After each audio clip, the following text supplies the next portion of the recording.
So katugenda pima button holes nga tuziteeka ku saati yaffe. So kati oba ogenda opima button holes osooka n'opima obuwanvu bw'essaati gye bukoma 5 inches standard, then opima kola wetandikira okukeera wansi inches 2.5. So 2.5 2.5 essaati kola wetandikira 5 essaati gyekoma. Then after that ojja mu middle zezo zoteseewo n'ozidividingamu into 2. So tulina 17.5 dividing up paka to the smallest, which is so tulina 4.25.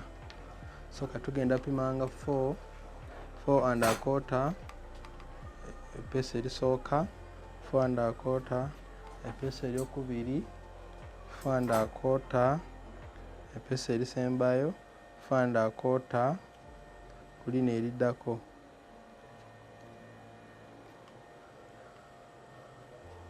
So kati tuba tumaze okufuna measured eno middle ne wano ne wano. So then awasembayo kola tugiteeka mu middle. So kati bwe tumaliriza that tufuna lines epeesa lina okubeeramu nga liri vertical. So kati tujja measuringa size ya buttons. So osobola okuteekawo n'olaba size ya button wegenda oyitiira. Kati omaze ogifuna, so it means each button hole egenda taking anga 1.25 inch from one point to another 1.25, 1 point to another 1.25, 1 point to another.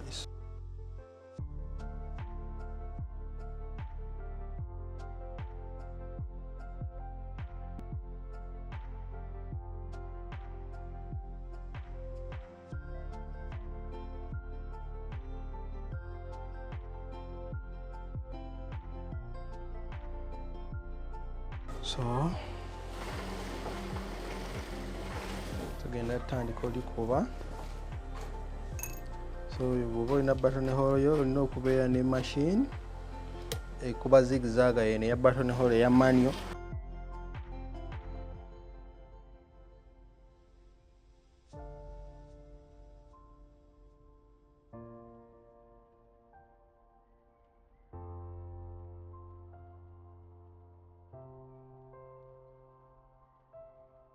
Tuddayo ku lead the second. Oba okuba button hole osobola okukuba you rotate.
go to the last one.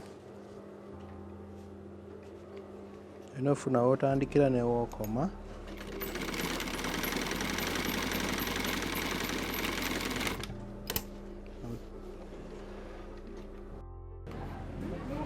Then to marking our genda where pesa lyaffe. Marking in the middle. Then after no take out.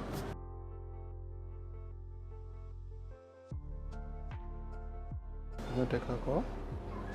Marking a little better. So you get center point. You mark center point. You mark. Now no color, no down, no. Get the center point. Center point.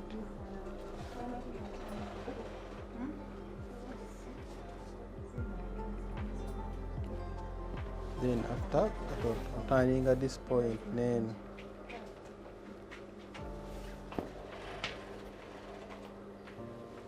nose take a call.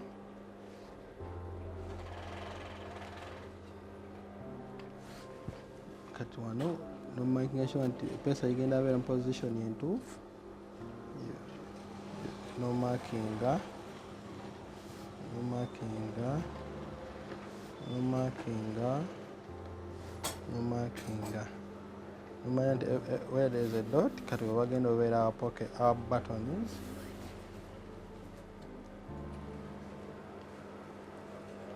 So you bring the button.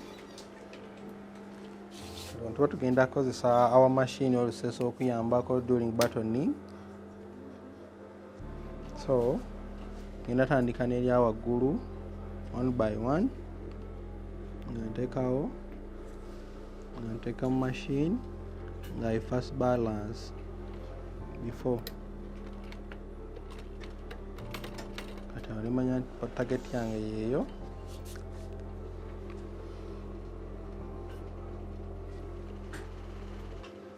Nga nditeekamu.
Tumaliriza okukola shati yaffe button holes.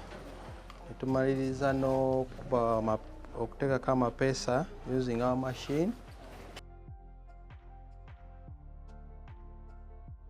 So kati tuba tumaze okukola button holes affe, mwene stage tulaga nti tuba tunozisalamu nosala akatuli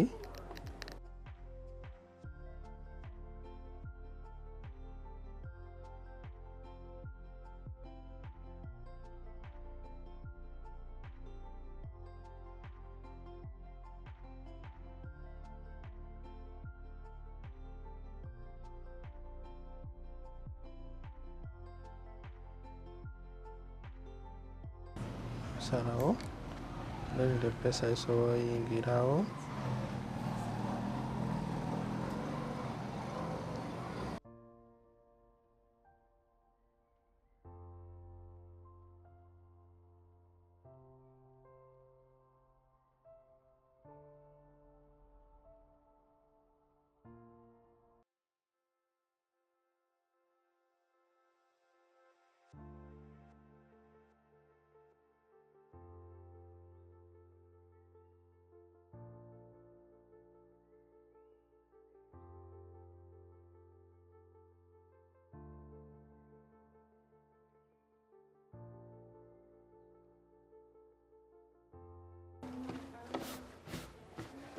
that's how it appears to be. It's done. So you iron. After ironing, you pack.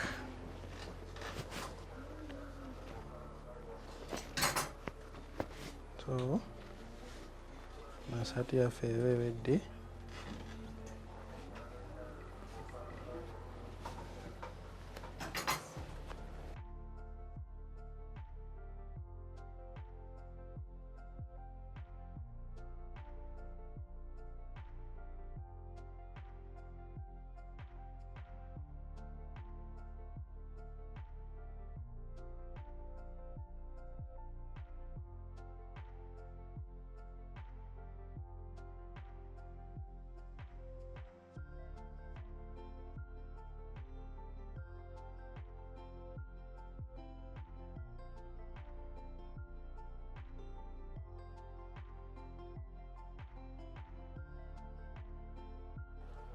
Bwetyo tukole esaati yaffe ey'emikono emiwanvu ey'abaami etuyita long sleeved shirt.